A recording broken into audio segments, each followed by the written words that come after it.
apparently there are no courses to do first aid on pets until now, because in the studio now we have got Keith Slateholm. Keith has devised one of these and he's here today to show us some of his techniques, really, and for that we've got a model. And the model, you may look here and think it's this lovely blonde girl, but who's called Charlie. But Charlie, you own the lovely Bo. Yes. Here. And tell us about Bo. She's a golden retriever, Labrador. She's 8 years old. And she's going to perform everything now that Keith's going to show us here. Model. So Keith, my friend, I think this is excellent. I mean, if anything happened to Bo, you'd want to get in there and intervene. Yes. But could you? That's the question. Depends. It depends. Right, Keith, tell us. First of all, we're going to start with bleeding. And bleeding, it could be the tail, it could be the paw. In this case, you're going to show us... The ear. The ear, yeah. OK. Dogs often cut their ear quite easily. So it's just really... Anything you want to do is just exactly the same as with a human. You want to, in this case, look after the animal, talk to it. Obviously, we're not replacing vet care here. We just want to try and help. Yeah, we must make that very clear. You're saying this is just in the interim period until you can get them to to the reduce vet. the stress, so that by the time the dog gets to the vet or cat or whatever, we can reduce the stress, reduce blood flow. So something like the ear will often maybe cut just down the bottom. They just get caught. Often the blood going in the ear can upset them. So maybe just pop a little bandage on. Now, these are just standard bandages you'd have at home, a normal first aid kit. Now, that's got a bit of dressing on it. Yeah, it's just a gauze pad. So that will just go over, it just absorbs the blood a little bit, and it applies a little bit of pressure to try and stop the bleeding. There's less blood about, it's less distressing. So you pop it over, you are covering over the dog's hearing, so you need to try and make sure that the other ear is kept clear. And again, we're going underneath the neck, so we don't want to put it on too tight. We're just trying to stop movement. OK. Well, we get the idea with that, but hopefully the dog wouldn't be too distressed. Now, when it comes to a broken bone, should you tackle that or not? Well, broken bones are a lot more serious because, you know, as soon as you move a dog, there's a problem, but you've probably got this sort of stuff at home anyway. Something just like a magazine can just secure the leg quite nicely. So all you would do in this case, and she'll do it for us, but is just pop the... something like a magazine. Should always be laying down. You lie down, Bo. You lay down? No, we get the idea. Lie down. So we just go over, show me, pop it over onto the arm, and then you just use some tape and just stick around.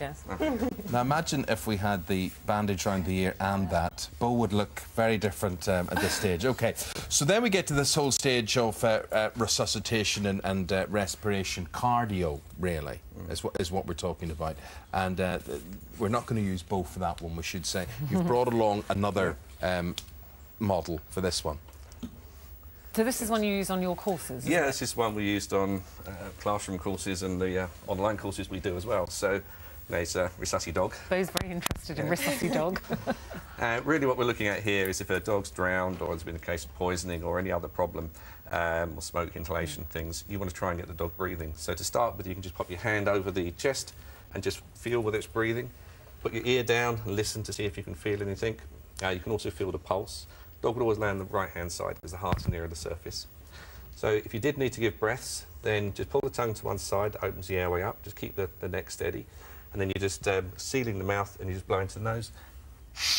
So right, so this is what's different. You're blowing into the nose, not the mouth. The mouth's too big, The mouth's too big in this case, but if it was a cat or any other smaller animal, then no problem. You could seal around the mouth and the nose. And do you think you could do that, Charlie, if you went through one of these courses? Do you think you could perform that on an animal, on your beloved Bo? I'd like to think so, if you actually went through a course. You'd want to, wouldn't you, if you thought it could save their lives? There's the reason we're talking about all of that, of course, is there's a man who actually did this, and he used this mouth-to-muzzle technique, is what it's called. And we'd like to welcome Charlie. We'll say goodbye to you and Bo. We'll let you go. And we'd like to bring in firefighter Mick Dunn and Sonny here, because little Sonny, who's a Westie Cross, wouldn't actually be here today if it wasn't for you, Mick. Tell us the story about little Sonny here. Sonny. Well, 2 weeks ago we had a house fire, domestic property, so we turned up and we all do our usual role. I was a casualty carer. As the breathing apparatus team was searching the property, they passed me out Sonny in a very limp and lifeless state.